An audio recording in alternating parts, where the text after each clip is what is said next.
মধ্যরাতে বান্দ্রার ফ্ল্যাটে আক্রান্ত সৈফ আলী খান, কিন্তু এখনো অধরা অভিযুক্ত। কেন সৈফ আলী খানের উপর হামলা চালালো হলো?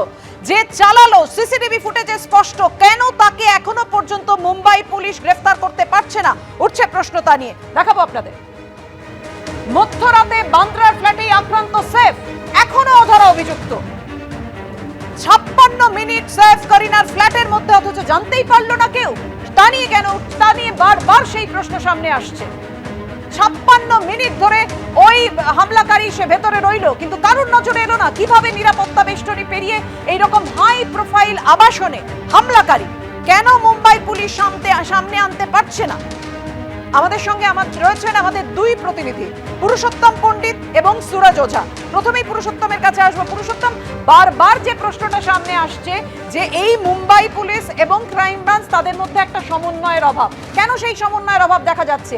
এত ঘন্টা পেরিয়ে গেল, এখনো কেন হামলাকারীকে গ্রেফতার করতে পারছে না পুলিশ? 56 মিনিট ধরেই হামলাকারী একটা অভিজাত আবাসনে রইলো, হাই প্রোফাইল আবাসনে রইলো। একেবারেই পাপিয়া, মূল যে বিষয়টা সেটা হচ্ছে যে এই অভিজাত আবাসনে এত হাই প্রোফাইল মানুষেরা থাকেন, এত হাই প্রোফাইল তারকারা থাকেন, তাদের নিরাপত্তা নিয়েই সব থেকে বড় প্রশ্নটা উঠছে। বান্দ্রার মতন একটি এলাকা যেখানে সদ্গুরু শরণ অ্যাপার্টমেন্ট, যার 10, 11 এবং 12 তলায় 3টি ফ্লোর মিলে সৈফ আলী এবং করিনা কাপুর খান থাকেন, সেইখানে একজন আততায়ী ঢুকে পড়লো, হামলা চালালো, হামলা চালিয়ে বেরিয়েও গেল। পুরোটা সিসিটিভি ক্যামেরায় ধরা পড়লো, কিন্তু তারপরেও এত দীর্ঘ সময় পেরিয়ে যাওয়ার পরেও সেই ব্যক্তি অধরা। মূল প্রশ্নটা উঠছে যে বান্দ্রার মতন একটি অভিজাত এলাকা যেখানে সর্বত্র সিসিটিভি ক্যামেরা বসানো রয়েছে, তৎসত্ত্বেও পুলিশ কেন আততায়ীকে এখনো হেফাজতে নিতে পারলো না? সকালবেলায় একজনকে আটক করা হয়েছিল, তাকে দীর্ঘক্ষণ বান্দ্রা থানায় জিজ্ঞাসাবাদ করা হয়, কিন্তু তারপরেও আসল যে অভিযুক্ত, আসল যে অপরাধী, তাকে কিন্তু শনাক্ত করা যায়নি। বান্দ্রার সদ্গুরু অ্যাপার্টমেন্ট, যেখানে 2013 সালে 48 কোটি টাকা দিয়ে সেই প্রপার্টি কিনেছিলেন সৈফ আলী খান এবং করিনা কাপুর, সেখানে সেই অভিজাত আবাসনের নিরাপত্তা কিভাবে এত ঠুনকো হয়?